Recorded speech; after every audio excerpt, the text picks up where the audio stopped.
and I've entitled my very small presentation, The Tangled U.S.-Saudi Relationship, Looking Forward to the Age of Trump.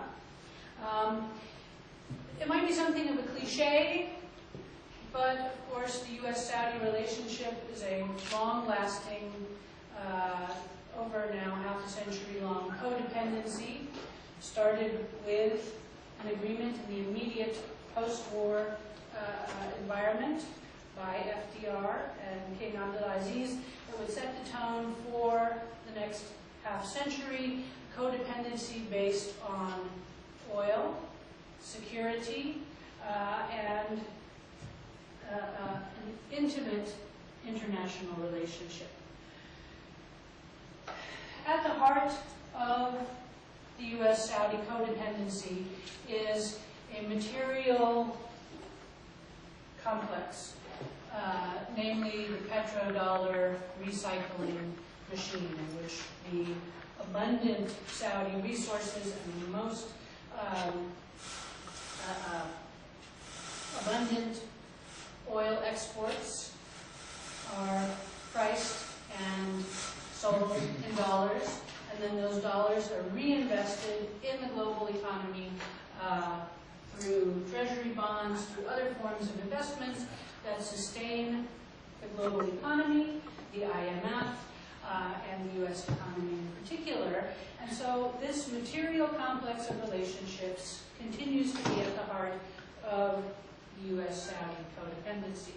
As you can see in this graphic from The Economist, most of the petrodollar recirculation from Saudi Arabia goes back to the United States, but there's also a part of it that goes through Europe and, of course, other parts of the globe. But not just in terms of oil, but in many other sectors as well. The U.S. and Saudi Arabia have an intimate trade relationship.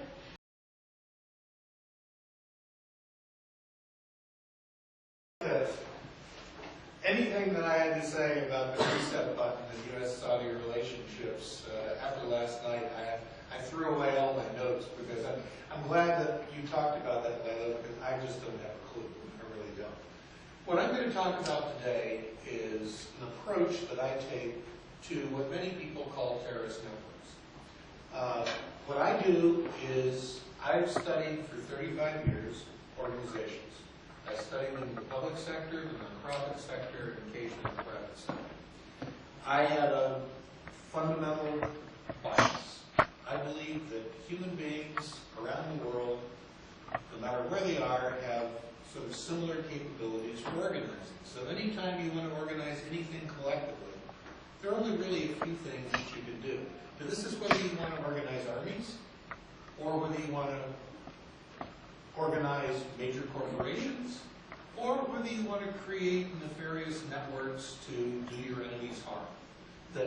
That's what we have as human beings. It's sort of a fundamental, I guess, sociological view of what we have to organize with, and that we try to put these together in different ways. So I'm not talking about terrorist networks, or what we call terrorist networks, as being any different in any part of the world.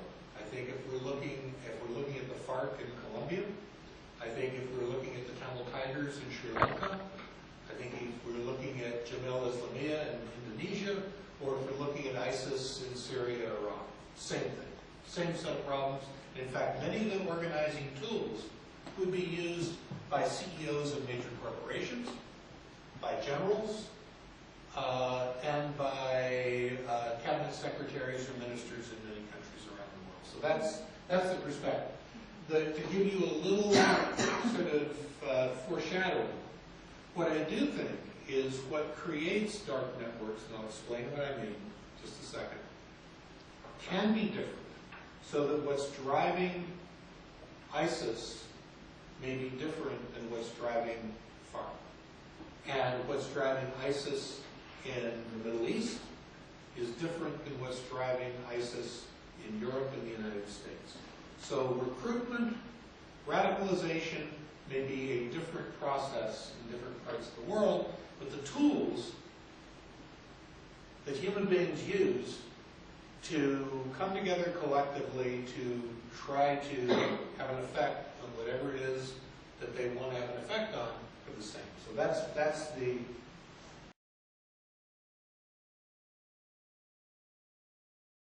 Our next speaker is Dr. Turki Faisal. Proceed. Good afternoon, everybody, and I'm very happy to share with you my thoughts. To give you some background about myself, I am really good at reading the future. When these things fall, GISAD and all these things, I should be very happy. And in fact, I'm not. I was extremely sad because what I wrote, what I published, what I've been arguing privately with a very high level. So I'm not happy of what I've been warning and writing about for the last years, more than 10 years. And that's maybe one of the things that have really made me go into go for my master and doctorate, which it took me 10 years, because I want to give more credibles to the people that I am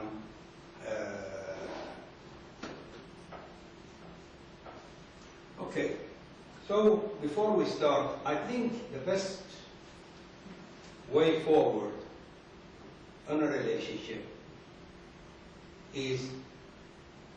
lies in admittingly it's all over its current incarnation. The Saudi-US relationship, unfortunately, I was trying to avoid the crash for many, many years. Unfortunately, people did not get that until they reach to where we are now. We'll go more in detail on that.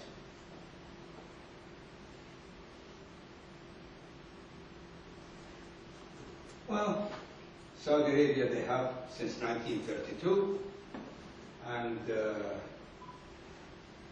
they consider themselves, the Saudi, as an ally of the US, and the truth is, strong nation never ally with weak nation.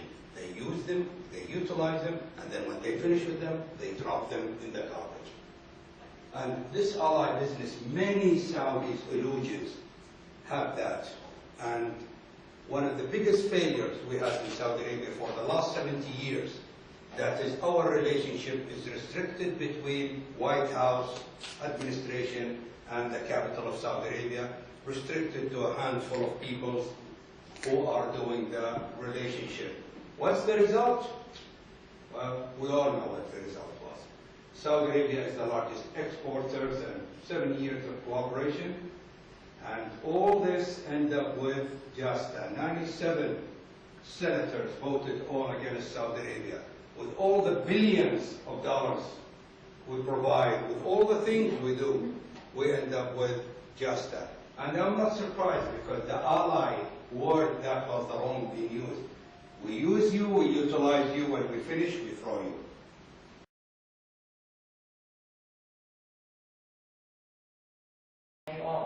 And I'll be the last presenter. I'll keep this to no more than 10 minutes, then we can have the open session.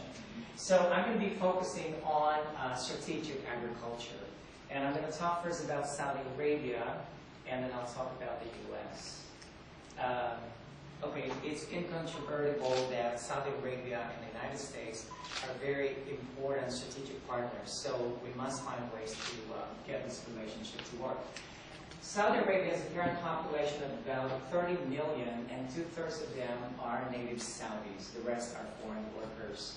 Urban population swelled from 48% in the 1970s to about 6 million, which is about 80% in 2000, when its population ballooned to 20 million.